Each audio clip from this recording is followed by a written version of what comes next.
해당 사연은 일본인이 해외 커뮤니티에 올린 사연을 바탕으로 재구성되었습니다. 안녕하세요. 저는 일본 도쿄에서 의사로 일하고 있는 마사이토라고 합니다.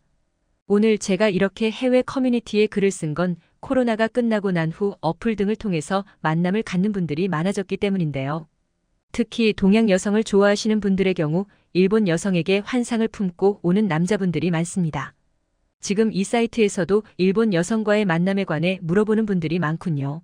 물론 국제 연애나 결혼을 반대하는 건 아니고 서로 사랑하는 사람을 만날 수 있다면 어떤 것이든 보기 좋은 행위죠. 문제는 국제 커플들은 언어 교환 어플이나 소개팅 어플을 통해 시작하는 경우가 많기에 이에 따라 생기는 폐해에 대해 말씀드리고 제가 한국에서 겪었던 경험을 일본의 상황과 비교하며 말씀드리고자 합니다. 저는 도쿄의 한 종합병원의 여성 전문센터에서 부인과 전문의를 맡고 있으며 난소 및 자궁질환 치료와 함께 성병 클리닉을 진료하고 있는데요. 작년과 이번 연도에 우리 병원의 성질환 관련 진료 환자가 급증했는데 그 이유는 현재 일본의 심각한 상황과 연관되어 있었습니다. 11월 초 후생 노동성의 발표 결과에 의하면 10월까지의 올해 일본의 매독 환자 누적 환자 보고 수는 12,165명이라고 하는데요. 여성들의 경우는 젊은 여성이 많았는데 작년에도 20대 초반 여성들이 가장 많았다는 통계가 나왔었습니다. 왜 이렇게 어린 여성들이 많이 걸리나 했는데 감염 경로를 환자와 함께 추적하다 보면 그 이유를 알 수 있었습니다. 우리 병원의 젊은 여성 환자들은 데이팅 앱으로 남자를 만나다 걸린 분들이 많았습니다. 원래도 매독 환자는 2010년대 중반 이후 조금씩 늘어나는 추세였지만 2022년부터는 상승세가 더 거세졌습니다. 위드 코로나 시대가 열리면서 대면 만남이 보편화된 영향이 큰 것 같았어요. 좀 걱정되는 점은 이 젊은 여성 중엔 임신 상태거나 아이를 키우는 싱글맘도 많다는 점이었습니다. 일본에서는 젊지만 홀로 아이를 키우고 있는 싱글맘들이 어플 만남을 많이 하곤 합니다. 요즘에는 아예 싱글맘들을 위한 어플들까지 우후죽순으로 생겨날 정도였습니다. 20대, 30대 젊은 싱글맘을 위한 어플, 40대 여성을 위한 어플, 1년 이내에 결혼하고 싶은 사람들을 위한 어플 등등. 최근에는 언어 교환 어플이나 해외의 남자친구를 사귈 수 있는 어플들이 늘어나면서 싱글맘들도 헬로톡 같은 어플에서 남자를 구하는 모양이었습니다. 문제는 연애하는 건 좋은데 불특정 다수와 만남을 가지다 보니 병에 걸릴 위험성이 증가한다는 것이었습니다. 그렇게 되면 아이에게도 감염될 위험성이 있는데요. 보통 이런 질환들은 성적 접촉으로 인해 생기는 병이지만 궤양 부위와 접촉하면 성적 접촉이 아니더라도 걸릴 위험성이 없는 건 아니었습니다. 최악은 이 싱글맘이 또다시 임신하는 상태인데 이 영향으로 선천성 매독에 걸리는 아기들이 늘어나는 추세입니다. 이렇게 환자들은 나날이 증가하고 있으나 정작 이에 대해 전문적인 지식을 갖춘 전문의는 턱없이 부족해 치료에 난항을 겪고 있습니다.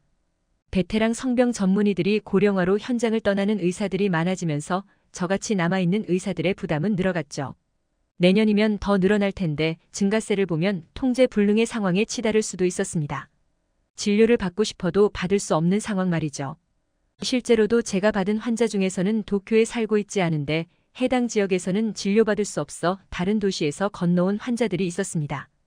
이 때문에 원래 여름에 예정되어 있었던 협력병원 연수는 계속 미뤄졌습니다.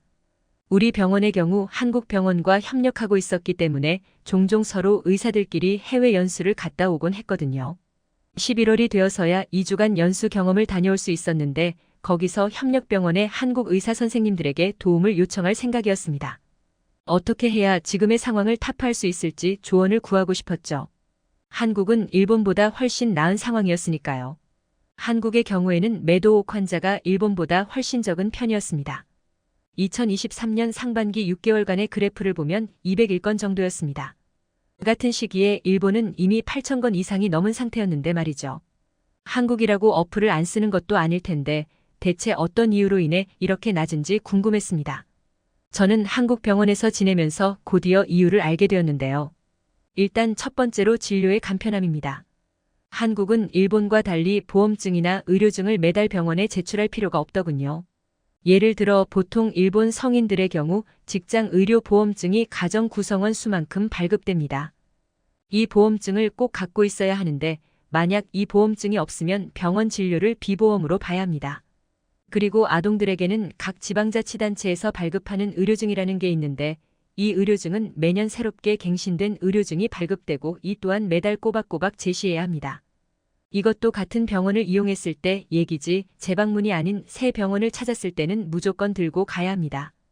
또한 병원마다 진료권이라는 게 있어 일본인들은 한 사람당 가지고 있는 진료카드가 많은 경우가 흔합니다. 그래서 일본에서는 병원용 파우치를 따로 가지고 다니는 사람들이 많은 편입니다. 반면에 한국에서는 의료보험증을 가져가지 않아도 인적사항만 입력하면 언제든 간편하게 이용할 수 있었습니다.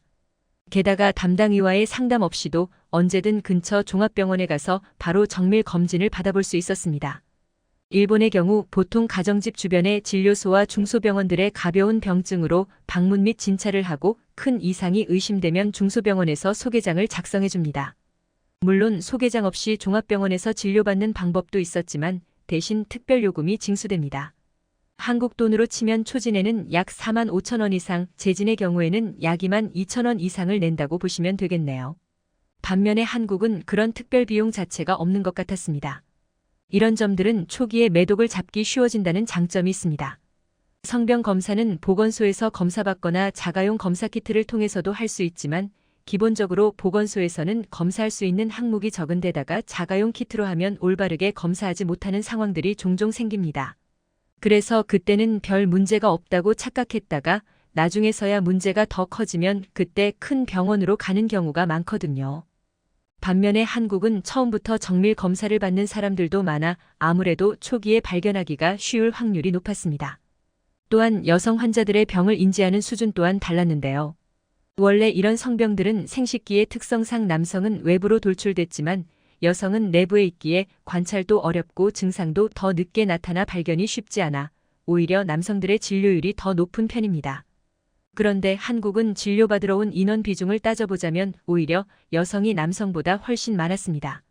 한국인 의사가 설명해준 바에 따르면 건강보험심사평가원에서 2018년부터 2022년까지 이와 같은 질환의 진료를 받으러 온 환자 수를 분석한 결과 여성이 70.6%에 달했다고 합니다. 한국 여성들의 경우 신체에 이상이 생기면 더 민감하게 반응하여 상담이나 검진받는 경우가 많기 때문입니다. 일본인들과는 정말 다른 태도랄까요? 흔히 말해서 외국에서 우리나라는 선진국이라고 표현하는데 사실 일본에 막상 살아보면 음지 문화나 풍속업이 발달한 거지 사회 전반적으로 생각보다 많이 보수적이라고 느끼는 분들이 많습니다. 여자 아이돌이 연애에 걸렸다고 삭발까지 할 정도니까요. 이런 보수적인 문화를 가지고 있다 보니 이런 질환에 걸렸다는 것에 심리적 저항감이 있어 심지어 증상이 나타났음에도 진료를 받으러 가지 않으려고 하는 사람들이 있습니다. NHK 플러스 다큐에서 이 내용에 대해 다룬 적이 있었는데요. 토모야라는 젊은 20대 남성이 원나잇 스탠드 이후 2주 뒤에 심한 요도 통증에 시달렸지만 심리적 저항감 때문에 병원 가기를 꺼렸다고 합니다. 그는 인터넷에 의존하여 자신의 병명을 조사했죠. 인터넷을 통해 자신의 증상을 알아내고 항생물질이 효과가 있다는 걸 알게 된 그는 약국에서 약을 사서 먹었다고 합니다. 그 약은 편도염으로 처방되고 있던 항균 약이었는데 물론 항균 약을 쓰는 게 근거가 없는 이야기는 아닙니다. 그러나 의사의 처방 없이 자체 판단으로 맘대로 사용해서는 안 됩니다. 어떤 병에 걸렸을지 모르기 때문이죠. 하지만 토모야 씨는 겁을 먹고 인터넷에 쓰인 정보만을 보고 판단하는 바람에 결국 염증이 더 심해진 후에야 병원에 가게 되었죠. 남성도 이런 일들이 비일비재한데 여자의 경우에는 얼마나 더 숨기려고 하겠습니까? 게다가 일본 여성들의 경우 강하게 자기 의사를 표현하지 못하는 경향이 있습니다. 이 말은 즉슨병증이 의심이 가는 상황에서도 상대방과 관계를 맺어도 거절하지 못하는 경향이 강하다는 것입니다.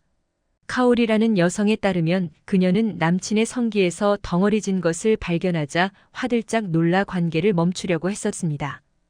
그러나 남자친구가 예전부터 있었던 거니 이상한 게 아니다라고 카오리 씨를 예민하다고 몰아가자 그녀는 분위기를 깨기 싫어 끝내 거부하지 못했다고 합니다.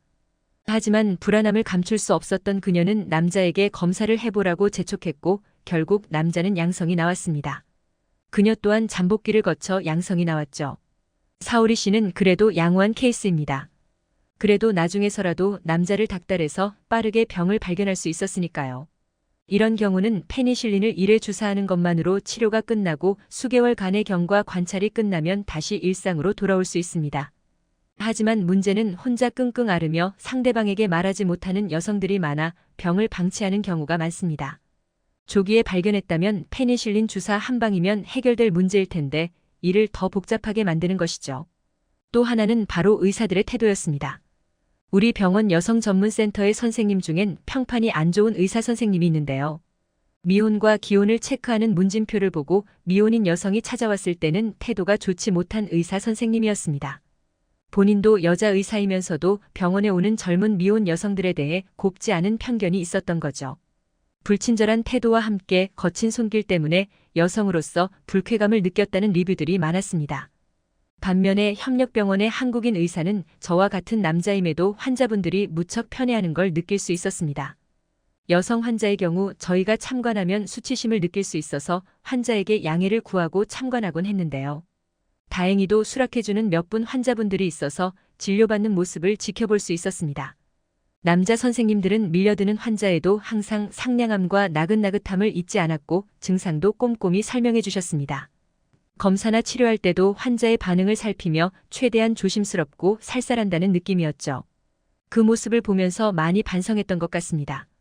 저는 제 일이 힘들거나 피곤할 때는 빨리빨리 일을 처리하기 위해 사무적으로 대응하거나 급하게 한답시고 치료할 때 상대 여성의 반응을 살피지 않을 때도 있었습니다.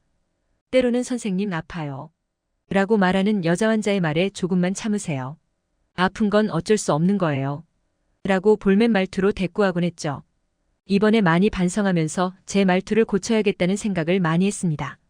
한국에서의 연수는 저에게 많은 것을 배운 뜻깊은 시간이었습니다. 또한 감사하게도 협력병원의 의사 선생님들께서 자신들의 인맥을 이용해 우리 병원이 지원받을 수 있도록 도움을 주셨는데요. 일본에 있는 한인 의사들 2명을 연결해 준 것입니다. 이들은 원래 한국 병원에서 일하고 있었으나 각자의 사정으로 일본에 건너와 일본 의사국시에 합격하여 일본에서 진료 중인 사람들이었습니다.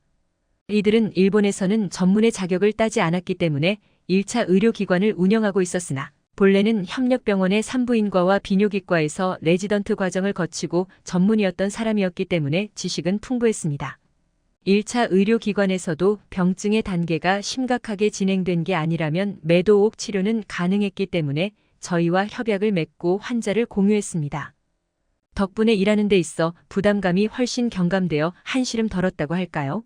아무튼 오늘 제가 글의 초장에 말씀드린 부분을 잊지 마시고 국제 연애를 할 때도 항상 기억하셨으면 합니다. 조금은 시간이나 돈이 들더라도 어플과 같은 관계보다는 일본 현지에 와서 서로 조금씩 알아가면서 건전한 관계에서 연인관계를 만드는 것이 더 안전하고 성숙한 연인관계를 만들 수 있지 않을까요? 오늘은 이렇게 일본 의사의 사연을 소개해드렸는데요. 저희는 항상 재밌고 감동적인 이야기를 기다리고 있으니 제보 부탁드리겠습니다.